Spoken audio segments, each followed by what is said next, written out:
Today I want to show you how to use shapes to solve difficult angles right off the bat, before even dealing with the figure. In my previous video you could see me begin by blocking the figure to put it in a box, so to speak, as if to prepare for a painting. I would like to focus on that essential part here.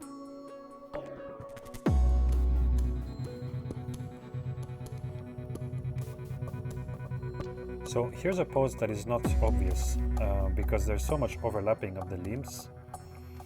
We have something that is not beginner friendly, and in terms of anatomy all these overlaps can get tricky. We don't see the right arm at all.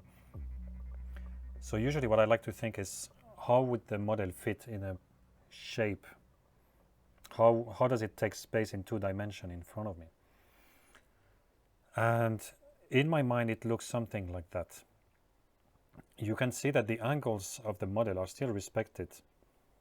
I don't put horizontals when I don't have to. I don't put verticals. You can usually find within the actual space, like the corner of a wall or something, to compare your verticals, your horizontals. But this is something to be thought about even before thinking of gesture or structure. You're basically composing on a 2-dimensional plane. It's a design question. Now we are drawing, we're not making closed shapes. So these are the kind of line I would like to go for. They are not completely straight, they are not completely curved. They have something of a gesture or quality to it. And a secondary set of shapes that start to look like the thought process of a sculpture, where I start chiseling out the negative space, the tricky elements that then I will solve through gesture and through structure. But at least my compositional element, and most importantly my proportions, will or should be accurate here.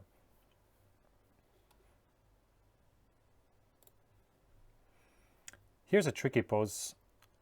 We have a very symmetrical situation, not a lot of information about the neck. We don't see it, we don't have much information about the rib cage, so we have to forget about hip placement, rib cage, legs even, because the knees are hidden. But this is still very straightforward if you think of it as a flat shape. That's what we have here. Hexagon with the foot or pedestal. And within this shape I can start digging for secondary shapes. From that basis I can start cutting, for example, the limbs. I would probably go for the arms. We will do it right after and see where it leads us. But at least I don't have to worry about proportion. I don't have to worry too much about anatomy. I start to handle it as a unit.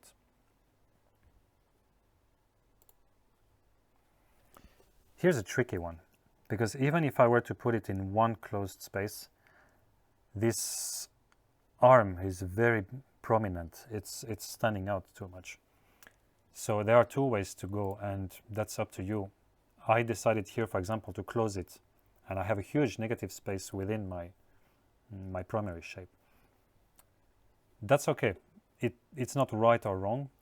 What it means is that when I go for my secondary shapes, I will definitely dig in and have this very beautiful set of negative spaces. You see the rhythm here going on from a smaller to bigger shape, negative space. And now that this is covered, I can already start thinking about the gesture, about proportion, but at least I have a placement that resembles something that would be a plan for a painting, for example. So without further ado, we can start looking at it. I will draw the first 2 minutes of each pose and we'll see how that works. Like I was showing in previous video, and now we'll go a bit quicker. We are looking at the big picture, so you can always squint, which is most classical way. You can also try to not keep your eye in any fixed place and tackle these really general angles.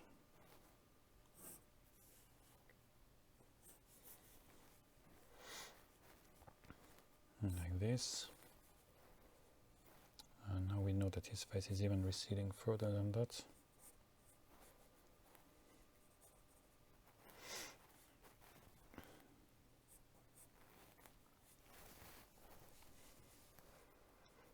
Here I see that his knee is going above his shoulder line.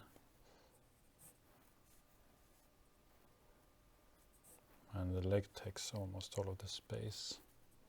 His thighs, I mean.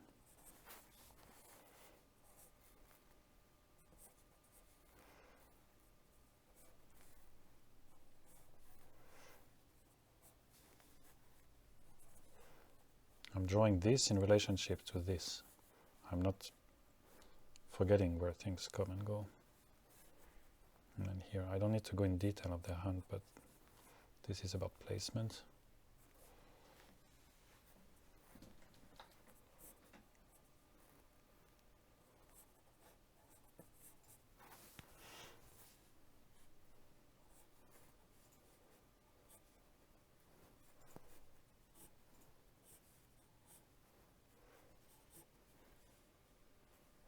Something a bit more flowy here to consider.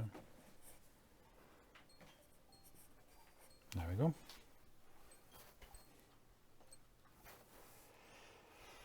Let's try another one. Okay, so here's a very inward crunch pose that is fairly common in life drawing and shouldn't scare you too much. Let's see within 2 minutes how we can use our shapes to help us with the figure before starting drawing the actual figure. So we have something almost symmetrical here with let's say this, and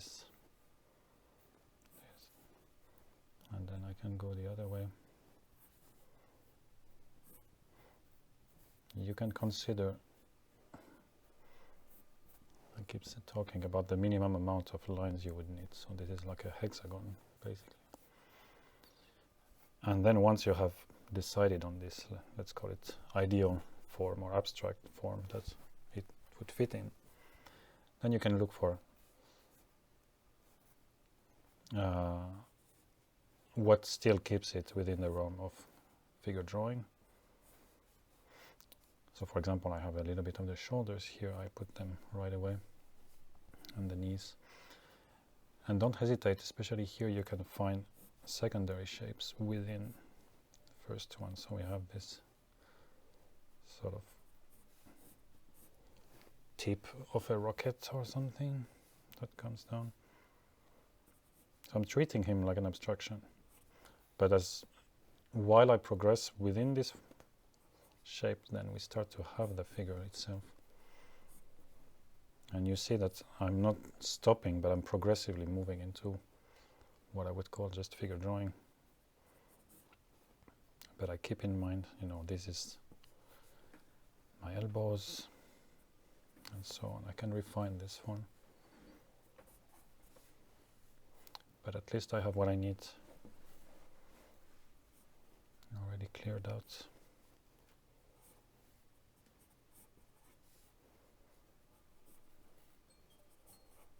Yeah. That's the second 2 minutes. Let's try a third one.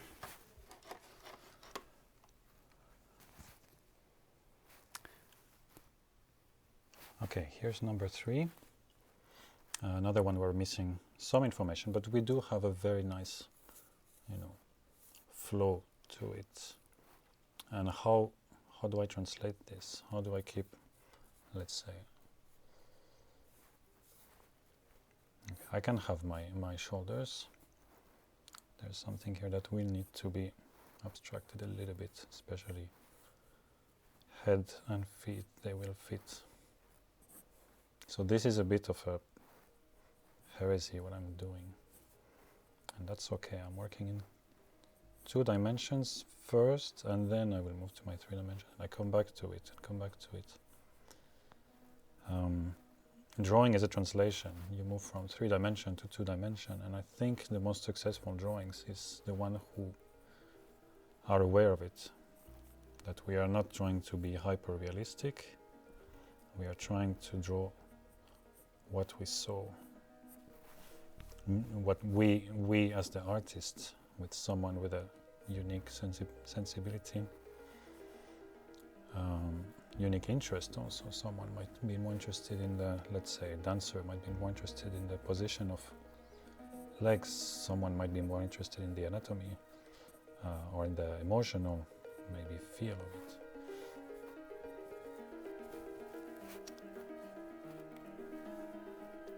So here I can go again in this 2-dimension, trying to keep this in mind, for example, this negative space. And then I can move in. That one was a little bit more than just 2D shapes. But at least I have something to work on. And that's my 2 minutes. And from there I can build my figure.